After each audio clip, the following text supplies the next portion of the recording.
Hello, welcome to How to Play Poker Menteur, a game for 2 to 8 players. This game comes to us from Paget.com. It's considered a passing game. And so let's say, imagine that you have 4 of your friends and you decide to go out to eat somewhere, but you run into Marshawn Lynch and ask him where in the world you guys should go out to eat. And he recommends, of course, Applebee's.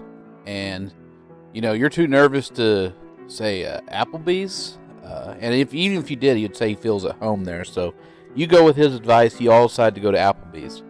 And one of you is an extremely notorious cheapskate. So you devise a way to have a game to decide how everybody's going to split the check. And you think, well, I'm good at reading emotions. I could tell when people are lying to me because, I watched that television show that used to be on Fox once. So I think I know what I'm doing. I think I could detect lies based off of reading people's faces. So you decided to play Poker Menteur. Now, I went ahead and house ruled this game a little bit. And so it's not exactly to the Paget rules. And I'll tell you how I basically did something different. I took the standard poker hierarchy, and we'll still say the suits outrank each other: spades, hearts, diamonds, clubs. You won't run into too much of this, but we will add 4 different jokers. So a joker will always take the best possible place of whatever card. This would be a royal flush. And so we have our poker hands, 5 of the kind being the best. I added one particular poker hand that does not exist. I called it a royal straight just for fun. I don't know. It'll outrank a straight flush, and a royal straight's basically what would be a royal flush had everything been in the same suit. So if you want to use it, you could add a joker. It's still a royal straight. Anyways, here's the flow chart. The starting player does not get to modify the hand that is dealt to him. He must report on what it is. Now, the interesting thing is we cannot, and we do not have the ability to say a high card. The lowest possible hand is a pair. So even if a pair does not exist, you must still claim to have a pair in your hand. So everybody will draw a card to decide the start player. South has one with a joker being the highest card. And he's going to announce what poker hand he has. The other player will say yes or no. And then they will look at the hand after they take possession of it. They have the ability to discard up to 4 cards and draw back to 5. And then say exactly what the poker hand is. Now, in this case, you always have to improve on the hand.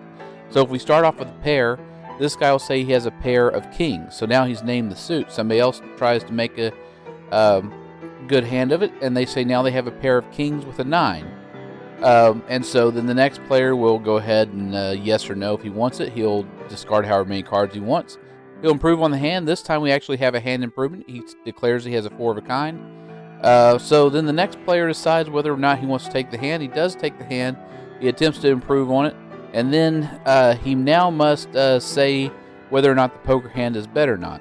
He now claims it's 4 kings. So that's an improvement over 4 of a kind. He's now named the ranks. So next player will believe it. And he will try to improve that hand himself as well. He'll choose to discard the jack of hearts. And any day he wants to do it. But he does not have an improvement, so he'll lie and say he's got 4 of a kind with the queen. And the next player doesn't trust it because he's been lied to before.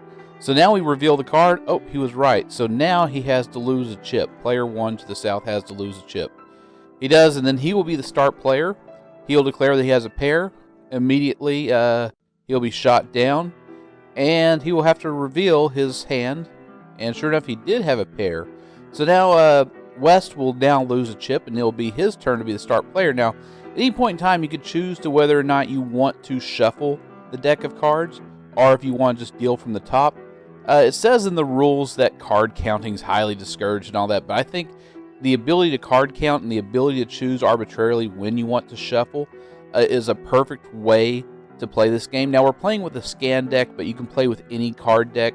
I use a scan deck for 2 reasons. Number 1, you couldn't lie about having a flush. And number 2, it gave people a sense of what they wanted to discard and what they wanted to pick up. And at any point in time, you could choose to shuffle the cards. You could choose not to. Now we have somebody's chosen to shuffle the cards because they've seen all 4 jokers play out.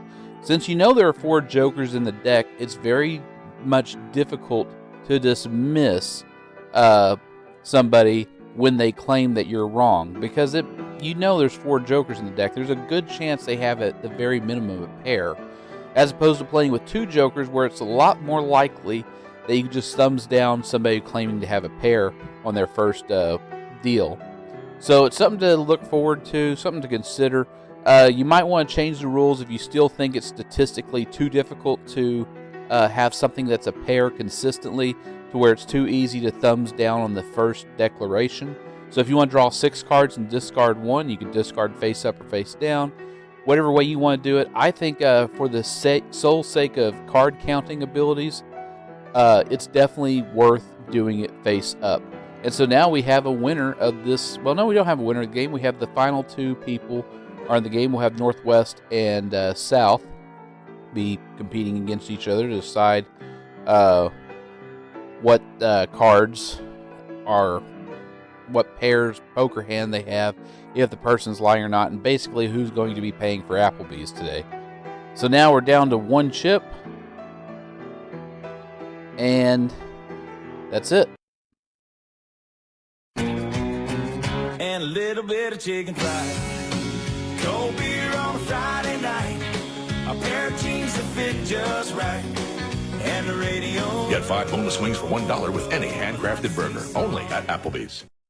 And so if you actually want to play cards in public against strangers, otherwise known as friends you haven't yet met, come to our subreddit card game meetups. Post your city, post what games you know, what games you want to learn, what games you're willing to teach. And do click under the show more in the description so you'll get all the pertinent links, like other YouTube channels that I enjoy, and a link to a Discord channel where you can join us in talking about card games all day, every day, and occasionally getting warned about being off topic. Do call your friends and let them know that you'd like to play some cards.